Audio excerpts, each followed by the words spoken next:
controlled opposition. Raila Odinga is controlled opposition, okay? Ladies and gentlemen, brothers and sisters, friends, enemies and comrades, this is Kenya Revolutionary. Today, I want us to examine why I keep on saying Raila is controlled opposition. He's being used to be the main guy in the opposition politics in Kenya. And it's done deliberately by the Western governments. Ladies and gentlemen, before I go into it, and I'll just make this as short as possible because there's so much I can delve into, but I want to make this video short. But before I even get started, before we start digging into the reasons why I think so, if you haven't subscribed to this channel, go ahead and subscribe, share, like, and comment. I want you to think for a second what I say and the reasons why I give. And tell me in the comment section if you agree or disagree, okay? Because I think there's overwhelming evidence that Raila Odinga is being used as this guy who's always on the opposition, and it's for a good reason, okay? So let's get into it. Firstly, I want you to ask yourselves this. Why is it that Raila has always been the constant in every political contestation? Okay? He's always been the political candidate, presidential candidate. Okay? Now, let's go back to 1997. Of course, back then, if you live in Kenya and you understand the politics, there's kind of hierarchy, seniority, so to speak. Because like Martin Shikuku, while he was still alive, Kijana Wamalwa, Matiba, Kibaki, and of course Moi, who was a dictator. But if you take out Moi, on the opposition side, the guys who I've mentioned, these were the people who are looked at as they were mature politically or senior politically compared to Raila Odinga, okay?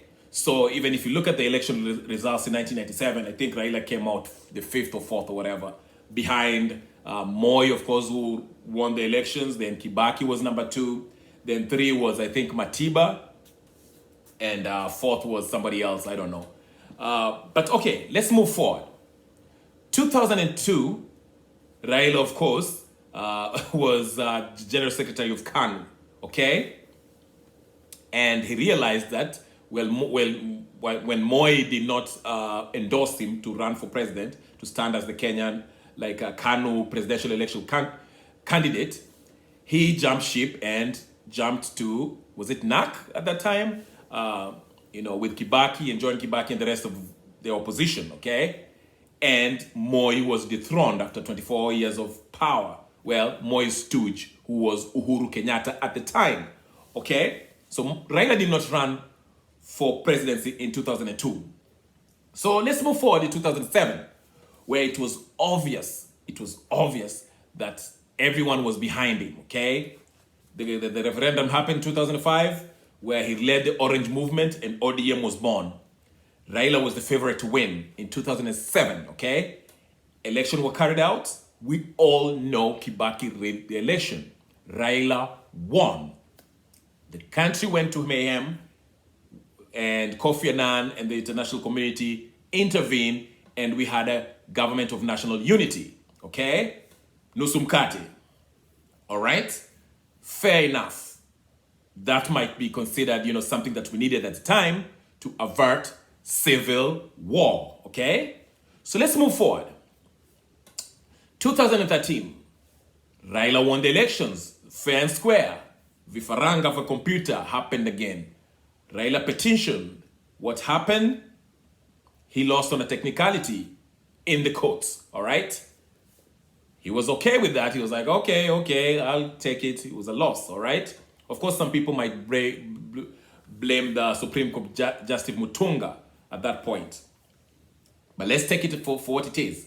Raila lost, but he lost on a technicality in the courts, all right?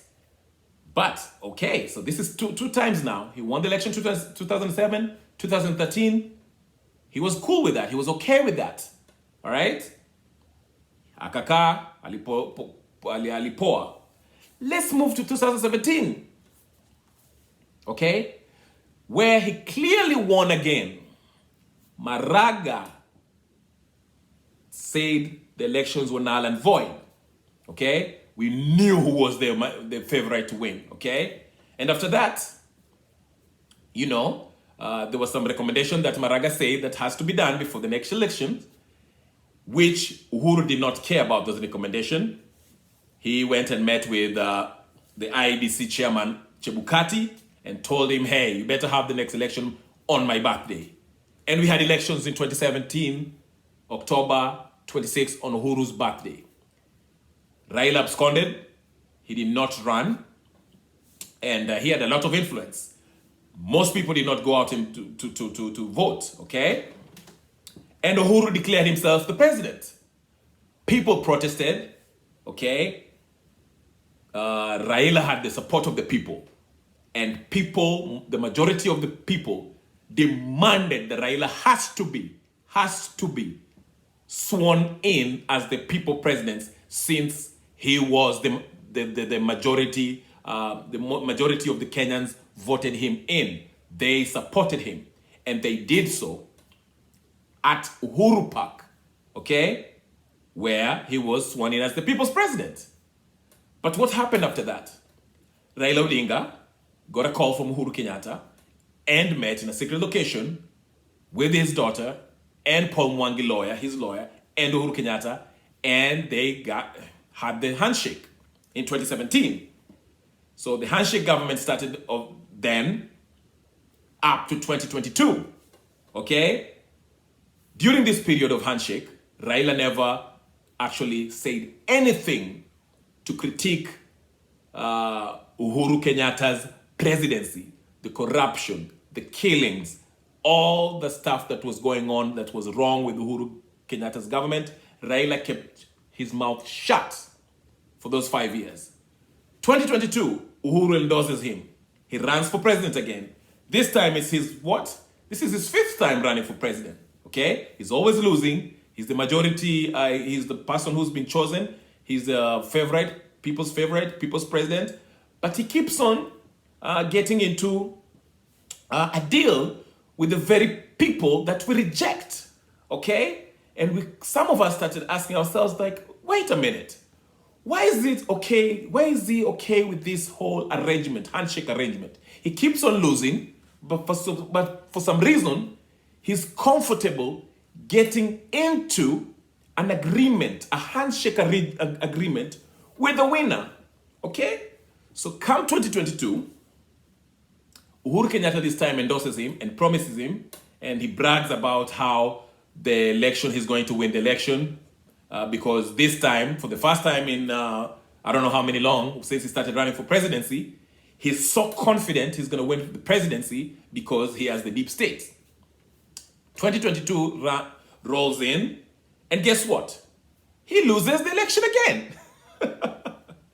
But this time, there's clear evidence that he lost fair and square.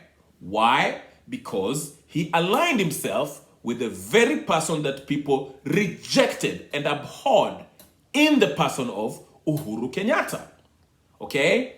So William Ruto, who was being the guy who people did not like, or whatever, I mean, sorry, the person who the so-called deep state did not like, became a darling of the people and came up with this hustler movement, and he won the election fair and square. There's no evidence so far that suggests that Raila won, okay? So Ruto won. So here we are again. Raila Odinga starts making noise, went and petitioned, went to the Supreme Court, and the Supreme Court told us, after examining the evidence, that there was no evidence that suggests that these elections were not transparent or there was funny business. So it was hot air. Raila lost. He kept silent for 5 months. Then after 5 months, he started protesting, claiming that he won the election. And that's where we are right now, with the mandamanos and the talks. Now we have talks. He's making his way, trying to negotiate for another kind of handshake. In fact, it is rumored that he has probably entered a handshake, a silent handshake with Ruto. These talks are just to, fool the public, okay? That's why you see him talking about, you know, people should now stay at home and not go for mandamano on the streets. Who does that? What kind of protest is that? How do you protest by sitting at home, not coming out, going to work? You will lose your job and lose your livelihood. So that's not really a mandamano. But anyway, the point is this. The reason why I took you through the memory lane is for you to see how every time this man lost elections, he always wanted a kind of arrangement, a handshake arrangement, a secret deal with the person in power, whether he won squarely or whether he lost. Now, let's think about this. For all this time that Raila Odinga has been running for president, can you imagine how many political candidates, presidential candidates that could have risen, okay, to run for office? Something different outside of these political elites. Because it seems like for the past 30 to 20 years, we have the same political players with the one constant who is Raila Odinga as the opposition. We can all agree that the people who are in power, besides 2002, because 2002 is when we had a real election, the person who was voted by the people, okay, Mr. Kibaki. But by 2007, okay, he was rejected. But of course, he rigged himself in. Raila accepted that, got into the deal with him, okay? 2013, Raila accepted. 2017, Raila lost, he accepted. Again, getting into a secret deal. 2022, he's doing the same. My point is this. These political elites, the ruling person, the ruling party, the ruling politicians, and when I say the ruling politicians, I'm talking about the person in the government and also the opposition, are the same. Look at this closely. Raila Odinga being the person of the opposition, he had a lot of influence, the people's influence, okay? People always rallied behind him, except 2022, after he was supported by Uhuru. But even before that, the people were always behind Raila Odinga because they believed that Raila Odinga had their best interests. But Raila Odinga being the main opposition guy in the opposition, in my opinion, is a deterrent. He's deterring other political figures, fresh, young ideas to come up, rise, and disturb the status quo. I'll give you an example. Miguna, leading the NRM faction in 2017, they literally took over the NASA brigade. They had so much influence because they're the guys who are driving force saying that Raila has to be sworn in. But why is it, of all the people that were being arrested, okay, that were being taken care of by the government, especially even after the handshake, okay, why is it Miguna was the only person who was arrested, okay, and forcefully exiled to Canada? Why? Because of his influence. He was going to inherit the people's support away from Raila Odinga and Uhuru Kenyatta, who was already rejected by the people. Okay? So what did they do? They forcefully exiled him to Canada for 5 years. And now that he came back, Ruto became president and brought him back.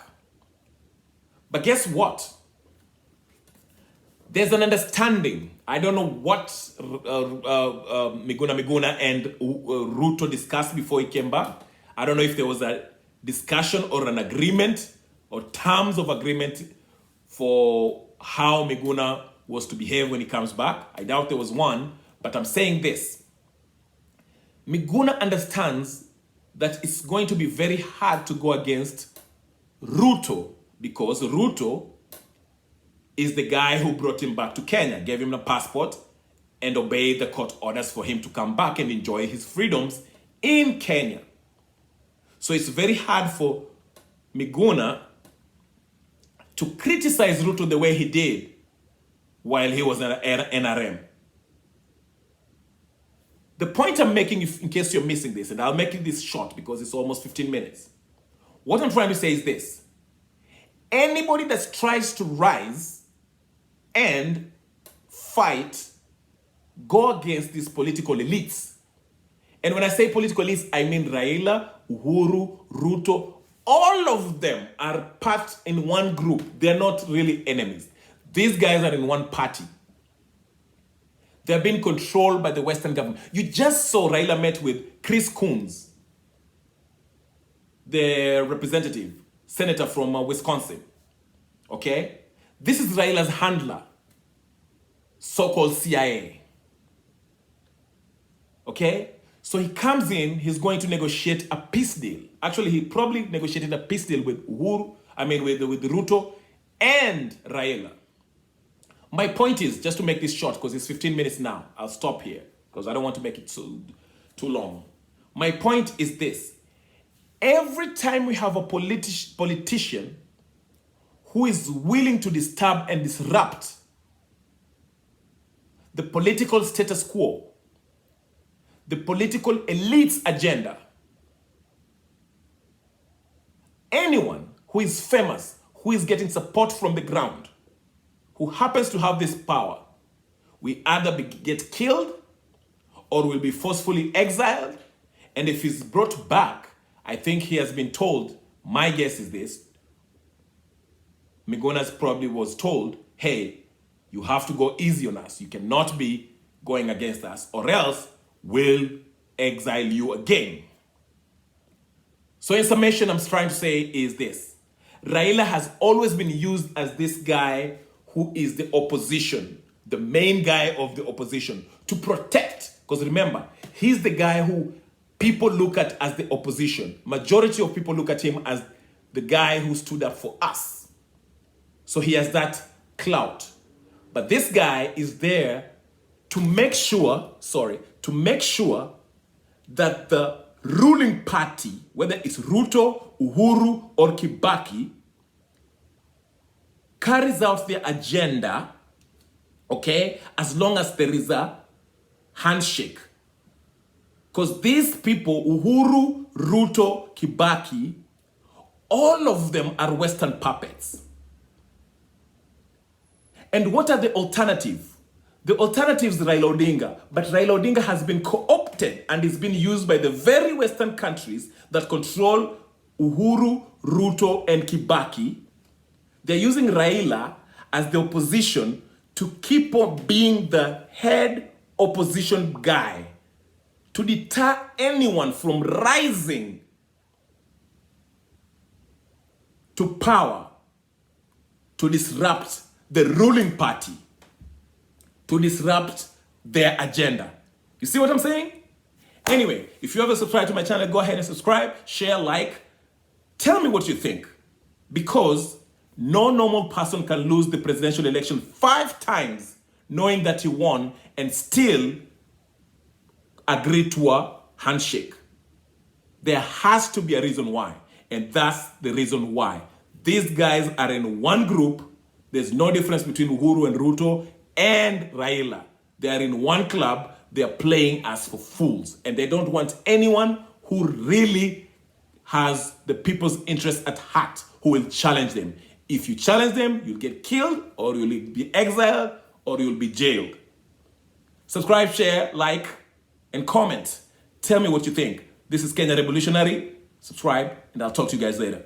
Peace.